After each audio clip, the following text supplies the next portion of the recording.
It's wonderful to be back this evening.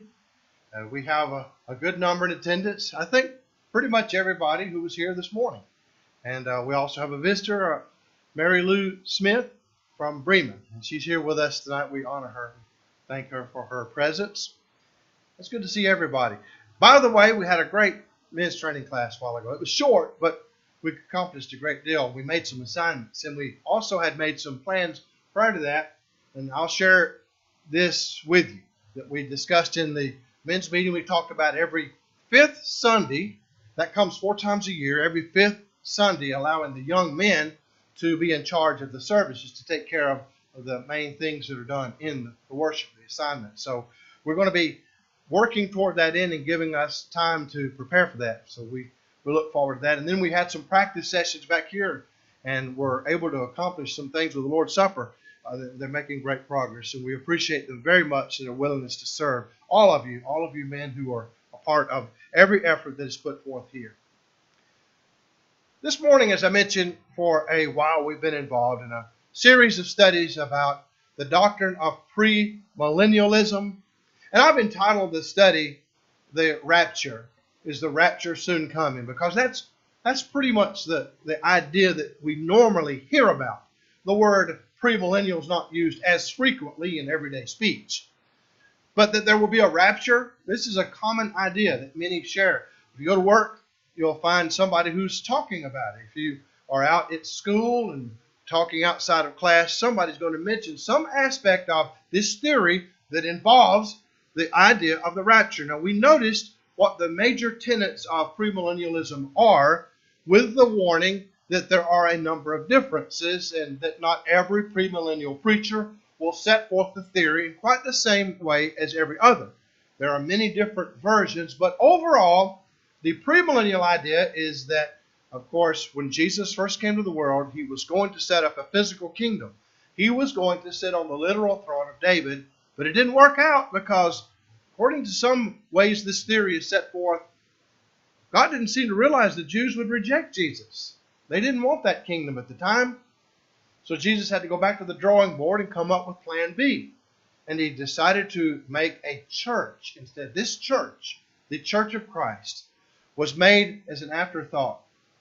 The idea was that someday he will return again, and this next time he will be successful in establishing a physical kingdom and is sitting on the literal physical throne of David there in actual Jerusalem to rule the nations from Judea, as it was once called. And as this is about to happen, we will know it because there will be various signs at the time. Some of those we're looking at as they are abused by our friends among the premillennialists as we look at Matthew chapter 24 in this particular session. So we'll return to that thought in a moment. But suffice it to say, the idea is that we could see in any moment the Lord's about to come back, at least in this generation. We can nail it down to this time period in which we live.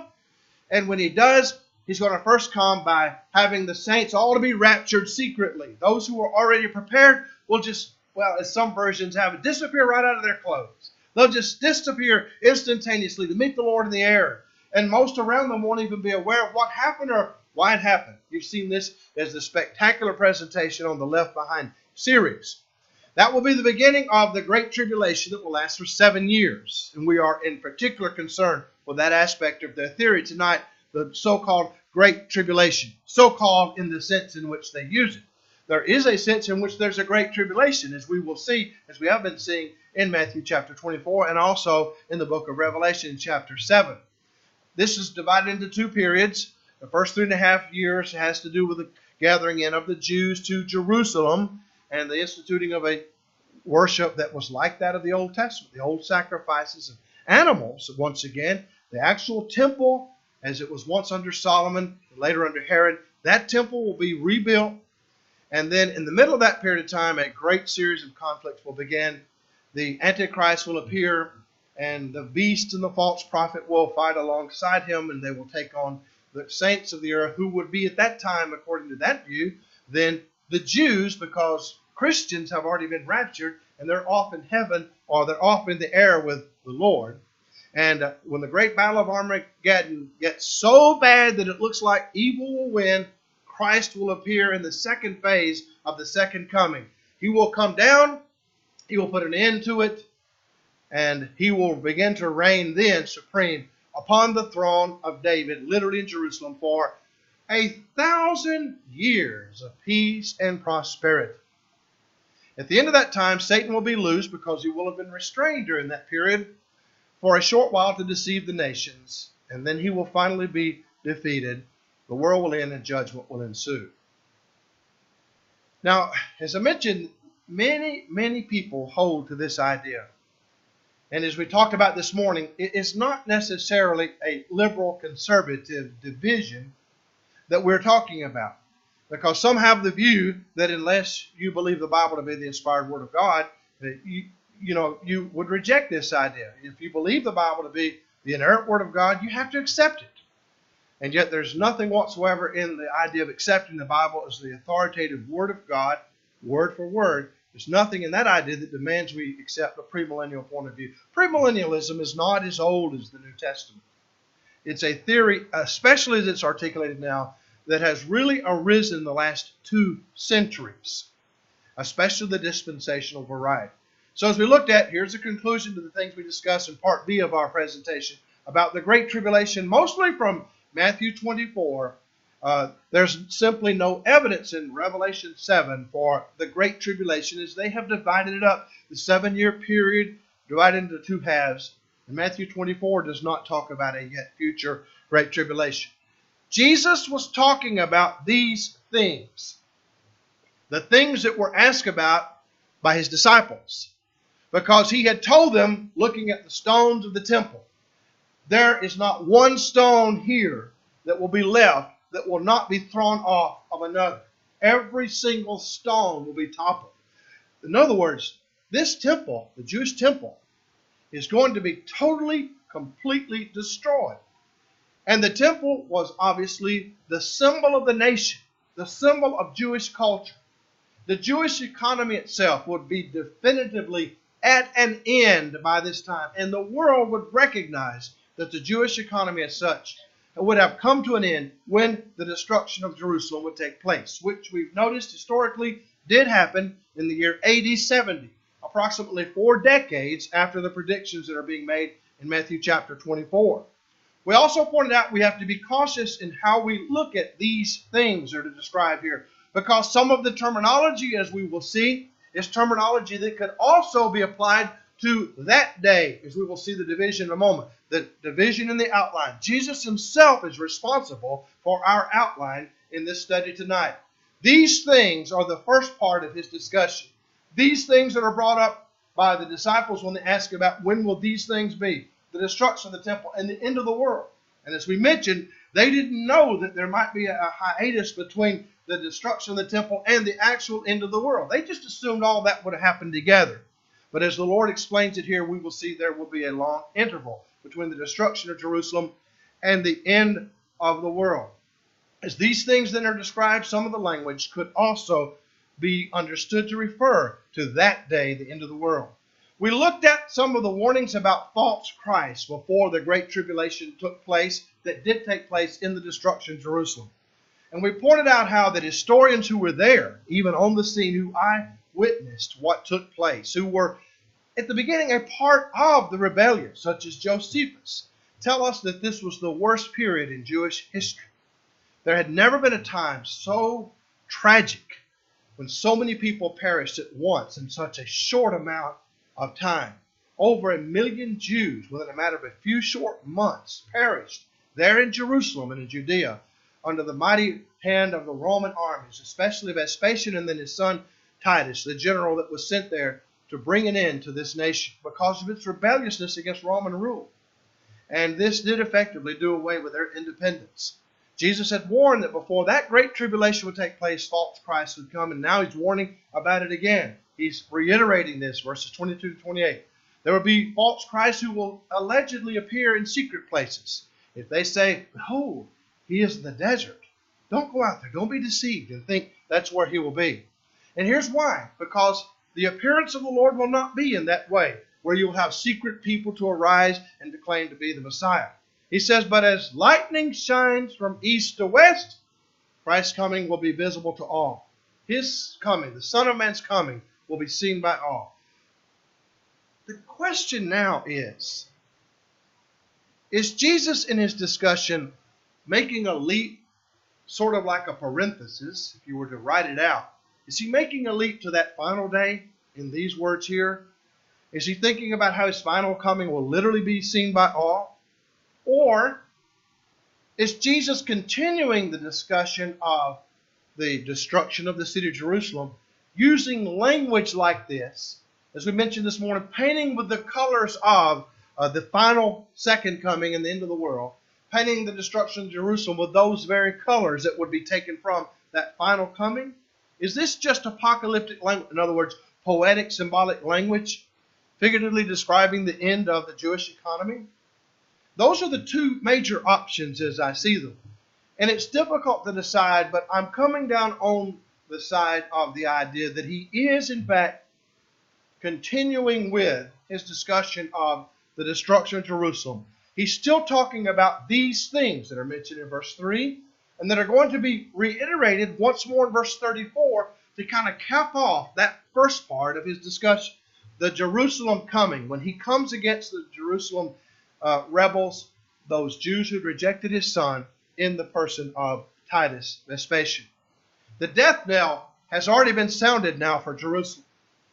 And we can say as a generic thing, a proverb, wherever the vultures are the corpses, the vultures will be gathered. That's something we see in common experience. The vultures are now gathering. Exactly what that means, some have wondered. It has been thought it might be an allusion to the Roman standard, the Roman eagles that would sometimes generally be confused with vultures, although the ancients could distinguish between carrion birds and the noble eagle. But it might have been thought of this was a way of slighting that bird, which was their symbol. And it's possible it's actually a word for a specific kind of carrion kite, understand it, who would eat flesh as well, dead flesh. But the Lord may have been alluding to that. We don't know for sure, but we do know that he's definitely predicting the coming of armies, the Roman armies. What follows then is a very vivid apocalyptic description of the destruction of Jerusalem in verses 29 to 35. Somebody says, no, that cannot be, because he's going to talk about the sun being darkened. That must be some supernatural eclipse of some kind, or the sun just loses its energy. And the moon will not shine. Of course, it derives its brilliance from the sun. The stars will fall from heaven. The question is Jesus speaking literally at this point? Some have pointed out, even those who themselves are premillennial scholars, that if Jesus intends to speak literally here, we have a problem. Where are the stars? Well, the stars literally are all throughout the universe, clustered in galaxies.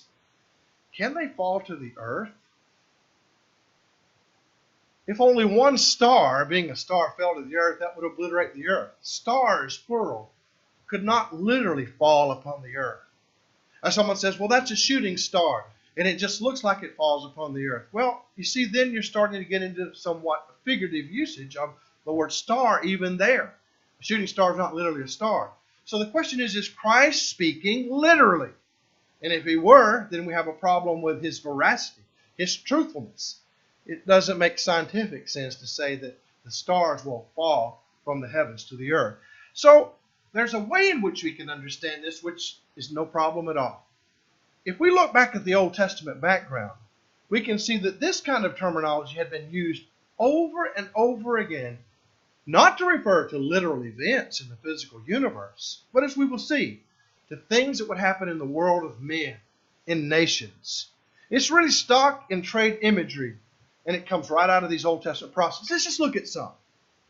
In Isaiah chapter 13, verses 9 and 10, there's no doubt that the prophet's talking about the great city of Babylon and the destruction that would take place and did take place later in Babylon because of her wickedness. Here's the doom of that city, and it was a destruction that took place within the days of history, a day within days. Behold, the day of the Lord cometh, cruel, both with wrath and fierce anger, to lay the land desolate, and he shall destroy the sinners thereof out of it. For the stars of heaven and the constellations thereof shall not give their light. The sun shall be darkened in his going forth, and the moon shall not cause her light to shine. Did that really literally take place when Babylon was destroyed by the Medo-Persian army? There's nothing in history to indicate anything like that actually happened. But it is a manner of speaking, because the dignitaries who occupied the places of authority in the Babylonian Empire fell from their posts. They lost their status and their standing. And others came in and took over where they had authority. So there's a sense in which we can say these are symbolic of those authorities among men who would lose their place. Isaiah 34:4 is similar. Here's a warning against what will happen to the nations, and in particular, he's thinking in particular of Idumea, which is the old Edomite kingdom down south of Jerusalem. And all the host of heaven shall be dissolved, and the heavens shall be rolled together as a scroll, and all their hosts shall fall down as the leaf falleth from the vine, and as falling fig from the fig tree. Well, here again we have symbolic language, no doubt, to refer to how God would destroy the Edomites, the Idumeans, and how that did occur through the armies that came against them in the providence of God. Ezekiel has a similar kind of statement against Egypt this time. And when I shall put thee out, I will cover the heaven and make the stars thereof dark. And I will cover the sun with a cloud, and the moon shall not give her light. All the bright lights of heaven will I make dark over thee, and set darkness upon thy land, saith the Lord thy God. The point in looking at these passages is to show Jewish readers and hearers would not have been unfamiliar with this when the Lord started talking about how on that day when he comes against Jerusalem in judgment, the sun will be dark, and the moon would refuse to give her light, and the stars would fall from the sky. Yes, we're familiar with that. This is a way of referring to grand events as figures of speech about what would take place in the world, even of politics. These things are yet to come in this apocalyptic description. And then he says there will appear the sign of the Son of Man in heaven. Now this sounds again like it may be a reference to the last day that has not yet occurred at first glance. But as we will see, there's a way to understand this figuratively as well. And yet the figure is taken evidently from the very event that someday will happen. The Lord simply imposing on that immediate event as a type the language that would be descriptive of the antitype one day, the final end of the world of all mankind. And he's bringing it back and he's putting it on here. And the sign of the Son of Man will appear in heaven. Some have thought that may be the very banner that would come with the Son, or the Son of Man himself. But a sign is coming. He's coming with clouds. Sounds like the kind of language you have that you find in the literal descriptions of the second coming, such as in 1 Thessalonians 4. Obviously prose and not poetry there. He will send his angels. We don't know that angels could refer to heavenly beings who are superior to mankind. But angels can also simply mean messengers, heralds. So could it be a reference to those who evangelized the world at that time? He would sound the trumpet. The trumpet would have been a symbol, like on the day of Jubilee, of freedom and liberty for the land. The trumpet would be sounded to herald the freedom that would come through the gospel. He will gather the elect from all the earth. It's easy to understand this as something that did take place, as we know in Colossians 1:23, that the gospel had been presented to every creature under heaven, even in Paul's lifetime, even before he died a martyr's death. Many were taught and converted. The elect were gathered by the preaching of the gospel. And yet, the language itself, while still in the context of referring to the destruction of Jerusalem, seems to prefigure the final judgment of all mankind. And it's uncannily close to the description that is literal in 1 Thessalonians 4:16. How could we possibly see such stark statements in a figurative way?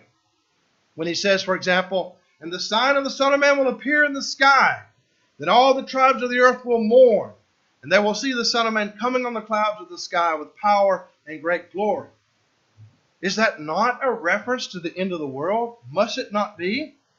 But we see Jesus himself a little later on, before he dies, using similar language and talking to the high priest during his trial in Matthew 26:64.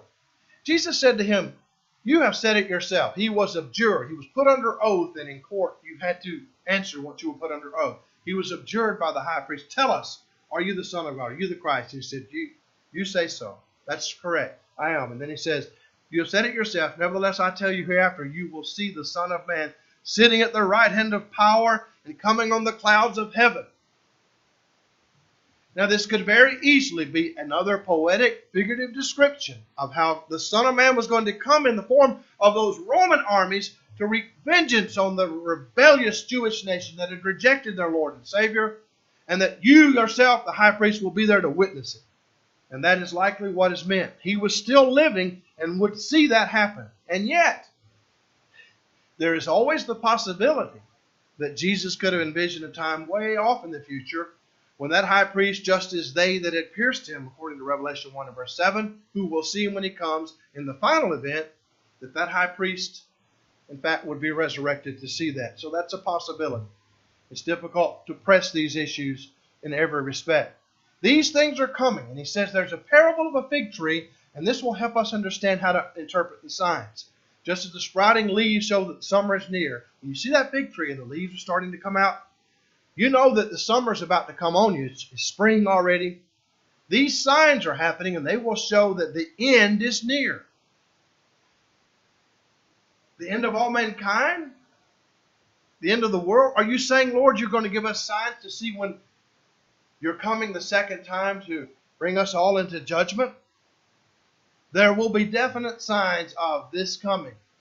There will be definite signs of these things. We noticed this morning the abomination of desolation was one of those signs when the Roman armies surrounded the city of Jerusalem and then temporarily withdrew, allowing a reprieve so that the Christians who understood the words of the Lord could flee to Pella where they had safety. Historically, we know that is what happened. But there's a time limit on all of this. Truly I say unto you, Jesus says in verse 34, this generation will not pass until all these things take place. Remember, these things were the beginning of the subject that they're speaking about, they've been speaking about for a while. They ask about when will these things happen? And when will come the end of the world? And Jesus is answering about these things. What things? He said, you see these stones of the temple? They'll all be overturned. Those are the things. The destruction of Jerusalem. This generation will not pass until all these things take place. And evidently, that embraces all the things that he had just said. Otherwise, we would have to suppose that there might have been some parenthetical statements earlier that did allude to his final coming. That's a possibility. But Jesus just forthrightly says all these things will happen in this generation. And that was the prediction we had seen earlier back in his warning and his woes to the Pharisees, that your house is left to you desolate, and this will happen in this generation. And it was also the indication to the high priest that he would see these things. So right at face value, it says it's going to happen in the first century, not at some far-off, distant point in the future. There were signs of this coming of the Lord and the end of this world. Just as in the day of Amos, he said, prepare to meet thy God, O Israel. Amos 4:12. There was a day of the Lord that came, a day within days. Signs were given. Jerusalem was destroyed at the end of the rebellion that began in basically AD 66. And as we mentioned, Vespasian first besieged the city. Then he learned of the death of the Emperor Nero. There was a lot of turmoil. He goes back and he sees what he can do to take care of the affairs of state. But he sends his son Titus, the general, to finish the job. This evidently was the reprieve. And that first attack was the abomination of desolation. The Jewish temple was completely destroyed, and the Jewish economy as a nation ceased to exist. This was the last definitive sign to the Jews of Christ's supreme authority. But now, Jesus shifts gears, and he does so in a spectacular way. He says, heaven and earth shall pass away. Now, here's a clue. This is talking about the end of the real world, the whole world. But my word shall never pass away. But then he goes on to say, but of that day and hour, what day? When heaven and earth shall pass away, knoweth no man. But no, you've just given us a series of signs, Lord. Of that day, no one knows. Now these things can be known when they're about to occur. Signs are given. But of that day, there will be no signs. So he's not speaking of these things anymore. He's not talking about the destruction of Jerusalem anymore. Now he's looking at that destruction of Jerusalem as a type of the antitype of the end of days. Some have said it's as though Christ is telescoping all of this by looking out over two peaks of high mountains. And he sees the one peak that's coming in 40 years, and that's the event of the destruction of Jerusalem. He sees that peak, but in the background he sees another peak, which is the end of the world. And they look similar to one another. He's looking at it from this standpoint, and as he's describing it, he just ignores or passes over the interval of many hundreds or thousands of years between the two peaks, as we know now from our standpoint. And yet he's using very similar language to describe both events. So this is a good explanation, but he is definitely now talking about the end of the world, using the colors of that description to even paint the picture about the coming against Jerusalem. So he could have earlier pointed to those signs about Jerusalem, these things, but now he has no knowledge of the time for this final coming. He said, I don't know. How could you therefore give signs? I don't know when this final event will take place. There are no signs for that. It will be unpredictable. And he goes on to give some illustrations, as in the days of Noah. Now they had been warned, but they didn't listen. So when the flood came, it caught them all by surprise. The house of Noah was prepared, but the wicked didn't listen. Days of Noah came, the flood came and caught them by surprise. So it will be when the Son of Man comes in the end of the world. It will be something that catches us by surprise. In a sense, the destruction of Jerusalem did not catch anybody off guard. Jerusalem died by inches, little by little. You could see it coming for years, and it finally happened. This, however, is a stupendous event that will happen all of a sudden and catch humanity off guard. So what we've noticed out of all of this in Matthew 24 is that despite being used as a proof text by the premillennialists, it does not say anything about their concept of the Great Tribulation. The Great Tribulation mentioned here obviously is in the context of the Great Tribulation that came upon the Jews in the city of Jerusalem under the siege of Titus. It doesn't talk about the restoration of the temple. It doesn't talk about any future tribulation or any kind of battle of Armageddon. None of that is here. It's all read into the text. It's not taken from the text. In the next chapter, as Matthew has the divisions, or as they are now in our modern translations, there is a discussion of when the Son of Man comes in his glory, Matthew 25:31 and following, and all the holy angels with him. Then will he sit upon the throne of his glory. This is a very straightforward, prosaic description of his final coming. Now he's shifting into that. He's continuing that after he began that day and hour. So there will be an end of the world. By far, most of us are not expecting it as we ought. We're not forewarned. The irony is, I believe, our contemporaries deep down know that we've messed up as a people. We have messed up greatly. They know that they merit punishment. They've rejected knowledge of God. They've rejected the Lord. They've rejected the truth. But deep down, they can't completely suppress it. And our contemporaries know we've got it coming. We're due a bashing, a big one. We deserve it. We're so wicked. And so doomsdayism is prevalent. Almost every type of movie that comes out, especially science fiction. For the last 40 or 50 years, it used to be the Russians. The commies were symbolized by the War of the Worlds. Now it's us. We deserve it. Some alien comes from outer space and destroys the whole everything. The machines, the rise of the machine. Everything's about a gloomy, terrible future, pessimistic future. It seems that we just instinctively know judgment is coming. Now, our contemporaries misinterpret it. And even our friends among the premillennialists have misinterpreted it. But the Bible plainly says there is a great day coming. There is a great day coming, and that day could be today. It could be tomorrow. Only the Father knows when. And when the time comes, He will send His Son. And the world will end and will be called into judgment. Are you ready for that great event? Am I ready? Have you obeyed the gospel? Have you been baptized for the remission of sins? We would urge you to make that right with the Lord and not let that to be something lingering in your life that needs to be made right. If you're a child of God who's done wrong and you need to confess it and ask for the prayers of the saints on your behalf, we would urge you to let that be known. Whatever it is, let it be known right now while together we stand and sing the song of invitation.